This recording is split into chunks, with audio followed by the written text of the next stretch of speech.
Hello दोस्तों, मेरे channel में आपका स्वागत है। आज हम जानेंगे 2021 में रिलीज हुई द गिल्टी मूवी की कहानी। दोस्तों, इस मूवी की खास बात यह है कि ये पूरी मूवी एक ही रूम में शूट की गई है। तो चलिए अब बिना किसी देरी के सीधा चलते हैं वीडियो की तरफ। मूवी की शुरुआत जो बेलर को दिखाते हुए होती है, जो इमरजेंसी डिपार्टमेंट 911 में एज ए कॉल ऑपरेटर काम करता है, जो पहले एक पुलिस डिटेक्टिव हुआ करता था, लेकिन 8 महीने पहले कुछ ऐसा हादसा हुआ जिसकी वजह से उसका डिमोशन हो गया था और इसी वजह से उसके खिलाफ कोर्ट में केस भी चल रहा है और अगले ही दिन केस की आखिरी सुनवाई होने वाली है, जिसमें अगर जो के खिलाफ कोई सबूत नहीं मिला तो वो ये केस जीत जाएगा और उसे फिर से अपनी पुरानी डिटेक्टिव वाली जॉब मिल जाएगी। और इस केस की वजह से उसकी वाइफ जैस भी उसे छोड़कर जा चुकी है। खैर, जो अब अपनी बेटी से बात करने के लिए जैस को कॉल करता है, लेकिन जैस कॉल नहीं उठाती और तभी जो को एमिली नाम की एक लेडी का कॉल आता है और वो अपने बेटे का नाम लेकर रो रही होती है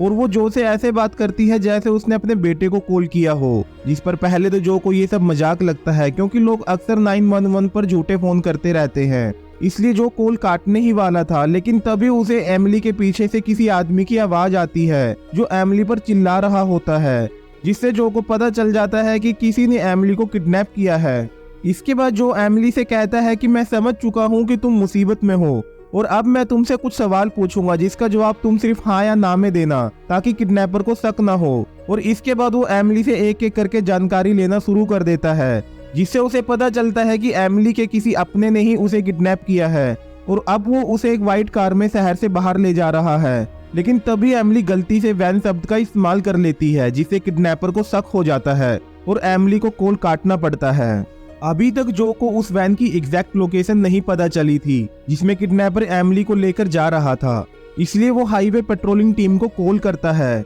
और उन्हें शहर से बाहर जाने वाले रास्ते को बंद करके सभी व्हाइट वैन की तलाशी लेने के लिए कहता है। लेकिन पेट्रोलिंग टीम वाले कहते हैं कि ऐसा करना पॉसिबल नहीं है क्योंकि सारे शहर में फिलहाल इमरजेंसी की सिचुएशन है, क्योंकि पास के जंगल में ही आग लगने की वजह से सभी लोग जल्दी से जल्दी शहर से बाहर निकलना चाहते हैं, इसलिए हम किसी एक को बचाने के लिए सभी लोगों की जान खतरे में नहीं डाल सकते। अब जो को चैन की सांस तभी आएगी जब वो एमिली को बचा लेगा और इसके लिए उसे उस वैन का नंबर चाहिए और इसके बाद वो एमिली के मोबाइल नंबर को पुलिस के डाटाबेस में डालता है, जिससे उसे एमिली के घर का एड्रेस और उसके घर का फोन नंबर मिल जाता है और फिर वो उस नंबर पर कॉल करता है और फोन 7 साल की एक छोटी बच्ची उठाती है जो कि एमिली की बेटी होती है, जिसका नाम एबी है। एबी बहुत डरी हुई थी और वो जो को बताती है कि घर में सिर्फ वो और उसका छोटा भाई ओलिवर है जो कि अभी सो रहा है। जो उसके मोम और डैड के बारे में पूछता है, जिस पर वो बताती है कि उसके डैड का नाम हेनरी है और कुछ देर पहले ही वो उसकी मोम को अपने साथ कहीं पर लेकर गया है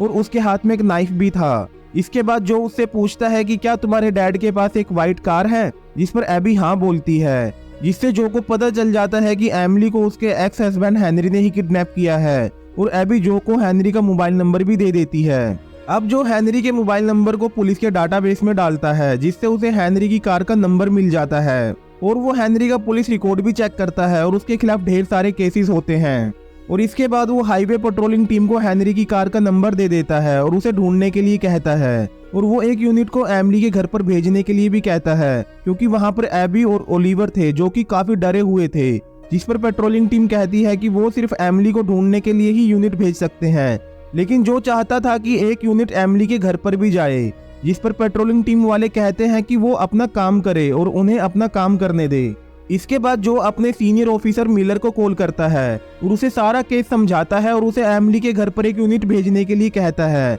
और साथ ही साथ वो हेनरी के घर पर चेकिंग करने के लिए भी बोलता है, क्योंकि उसे लगता है कि हेनरी एमिली को लेकर अपने घर पर ही जा रहा होगा। और मिलर एमिली के घर पर यूनिट भेजने के लिए मान जाता है, लेकिन हेनरी के घर पर चेकिंग करने से मना कर देता है क्योंकि उनके पास हेनरी के घर की तलाशी लेने के लिए कोई वारंट नहीं था। इसके बाद वो अपनी वाइफ जैस को कॉल करता है और जैस उसे रात के 2 बजे कॉल करने की वजह से गुस्सा करने लगती है। असल में जैस 6 महीने से अपनी बेटी को लेकर जो से अलग रह रही थी और यहाँ पर हम देखते हैं कि जो अपनी जिंदगी में बहुत अकेला है और इसी वजह से उसकी मेंटल हेल्थ भी बिल्कुल भी ठीक नहीं है और इमरजेंसी डिपार्टमेंट में नाइट शिफ्ट करने की वजह से वो पिछले कुछ समय से ठीक से सोया भी नहीं है। इसके बाद वो एमिली के फोन का वेट करने लगता है और जब बहुत देर तक एमिली का कॉल नहीं आता तो वो खुद ही अपने पर्सनल नंबर से हेनरी को कॉल कर लेता है और हेनरी से बात करते हुए जो को पीछे से एमिली की आवाजें आ रही थी। जब जो हेनरी से उसकी वाइफ और बच्चों के बारे में पूछता है तो वो कहता है कि हम बहुत पहले ही अलग हो चुके हैं और अब मुझे नहीं पता कि एमिली कहाँ पर है। इसे सुनते ही जो को गुस्सा आ जाता है और वो हेनरी से सीधा कह देता है कि मुझे पता है कि तुमने एमिली को किडनैप किया है और तुम उसे कहाँ लेकर जा रहे हो। और तभी हेनरी कॉल डिस्कनेक्ट कर देता है। अब जो अपने डिटेक्टिव पार्टनर मार्क को कॉल करता है। मार्क उस वक्त एक बार में बैठा हुआ ड्रिंक कर रहा था और जो उसे कहता है कि उसे ड्रिंक नहीं करनी चाहिए क्योंकि कल उसे कोर्ट में उसके केस में गवाही देनी है। और तभी मार्क उसे कहता है कि उसे बहुत डर लग रहा है क्योंकि उसे इस केस में झूठी गवाही देनी पड़ रही है और अगर उसका झूठ पकड़ा गया तो उसकी जॉब भी जा सकती है। जिस पर जो उसे समझाता है कि ऐसा कुछ नहीं होगा और फिर जो उसे एमिली का पूरा केस समझाकर उसे हेनरी के घर पर जाने के लिए कहता है ताकि वो लोग पता कर सके कि हेनरी एमिली को कहाँ लेकर गया है। तभी जो को एबी का कॉल आता है और एबी उसे कहती है कि घर के बाहर कोई आया है और जो उसे कहता है कि मैंने ही तुम्हारी मदद करने के लिए पुलिस को वहां पर भेजा है। और एबी उनके लिए दरवाजा खोल देती है और इसके बाद पुलिस ऑफिसर टिम एबी से फोन ले लेता है और जो को बताता है कि एबी के कपड़ों पर खून लगा हुआ है जो कि एबी का नहीं है। और घर की तलाशी लेने पर उन्हें पता चलता है कि ये खून ओलिवर का है। मतलब ओलिवर सो नहीं रहा था बल्कि उसकी मौत हो चुकी थी। और ऑफिसर टीम जो को मेडिकल टीम को कॉल करने के लिए बोलकर फोन काट देता है। अब जो की शिफ्ट खत्म हो चुकी थी लेकिन जो अभी भी अपनी सीट पर बैठा हुआ था क्योंकि वो कैसे भी करके एमिली को बचाना चाहता था। और इसके बाद वो फिर से हेनरी को कॉल करता है लेकिन इस बार हेनरी फोन पर रोने लगता है और उसकी आवाज से ऐसा बिल्कुल भी नहीं लग रहा था कि उसने एमिली को किडनैप किया है और ओलिवर को मारा है। जो उसे सरेंडर करने के लिए कहता है लेकिन वो फोन को काट देता है। अब जो को मार्क का कॉल आता है जो कि हेनरी के घर पर पहुंच चुका है लेकिन उसे वहां पर कोई नहीं मिलता और उसके घर का दरवाजा भी पहले से ओपन था जिसका मतलब हेनरी जल्दबाजी में अपने घर से निकला था। और जो उसे घर की तलाशी लेने के लिए कहता है। इसके बाद जो फिर से एमिली को कॉल करता है और उससे पूछता है कि क्या हेनरी ने सीट बेल्ट लगाई हुई है जिस पर एमिली नहीं बोलती है।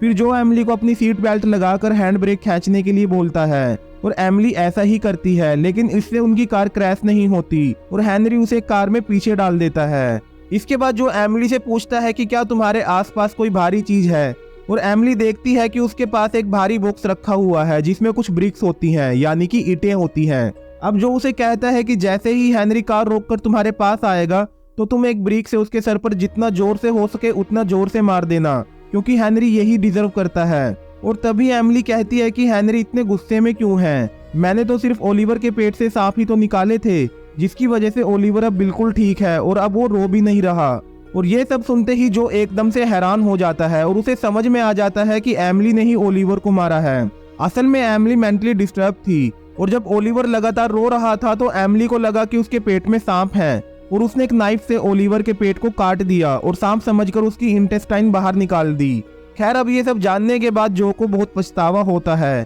क्योंकि अब तक वो हेनरी को गुनहगार समझ रहा था लेकिन वो तो अपने बच्चों को बचाने के लिए एमिली को उनसे दूर ले जा रहा था। इसके बाद जो हेनरी को कॉल करता है और हेनरी उसे बताता है कि एमिली उसे ब्रिक से हिट करके वहां से भाग गई है और जो उसके लिए एम्बुलेंस भेजने के लिए कहता है लेकिन हेनरी जो से किसी भी तरह से हेल्प लेने से मना कर देता है और ओलिवर के लिए रोने लगता है और जो हेनरी को शांत करने की कोशिश करने लगता है। और तभी उसे उसके पार्टनर मार्क का कॉल आता है जो उसे बताता है कि एमिली पहले एक मेंटल हॉस्पिटल में थी लेकिन हेनरी के पास उसके इलाज के लिए पैसे नहीं थे इसलिए उसे मेंटल हॉस्पिटल से निकाल दिया गया जिसकी वजह से एमिली की हालत पहले से भी खराब हो गई और उसने अपने ही बेटे को मार दिया और हेनरी अब उसे मेंटल हॉस्पिटल ही ले जा रहा था। तभी जो के पास एमिली का कॉल आता है और वो जो को अपनी लोकेशन बता देती है और तभी एमिली का ध्यान अपने कपड़ों पर लगे खून पर जाता है और वो जो से कहती है कि शायद मैंने हेनरी को मार दिया है। और तभी उसे याद आता है कि ओलिवर को भी उसने ही मारा है इसलिए वो फूट फूट कर रोने लगती है और वो जो से कहती है कि मैंने अपने ही बेटे को मार दिया इसलिए मुझे जीने का कोई हक नहीं है। और वो कहती है कि वो फ्लाईओवर से कूदकर अपनी जान देने वाली है। तभी जो पुलिस को एमिली के पास मदद के लिए भेज देता है। अब जो एमिली को शांत कराने की कोशिश करने लगता है और वो उसे कहता है कि अभी भी लोग तुम्हें बहुत प्यार करते हैं और तुम मरना डिजर्व नहीं करती। अगर कोई मरना डिजर्व करता है तो वो मैं हूँ क्योंकि 8 महीने पहले मैंने एक 19 साल के बेकसूर लड़के को गोली मार दी थी जिसकी वजह से वो मारा गया था। असल में कल कोर्ट में जो के इसी केस के बारे में सुनवाई होनी थी और वो कोर्ट में झूठे गवाह लाकर ये साबित करने वाला था कि उसने उस लड़के को नहीं मारा। अब यहाँ पर देखा जाए तो जो और एमिली का हाल एक जैसा है। ये दोनों समझ नहीं पा रहे कि क्या गलत है क्या सही है, लेकिन इन दोनों में एक फर्क भी है। एमिली को जैसे ही अपनी गलती का एहसास होता है वो खुद को सजा देना चाहती है, लेकिन जो सब कुछ जानते हुए भी सजा से बचना चाहता है। तभी एमिली के पास पुलिस पहुंच जाती है और एमिली जो से कहती है कि अब वो फ्लाईओवर से कूदने वाली है,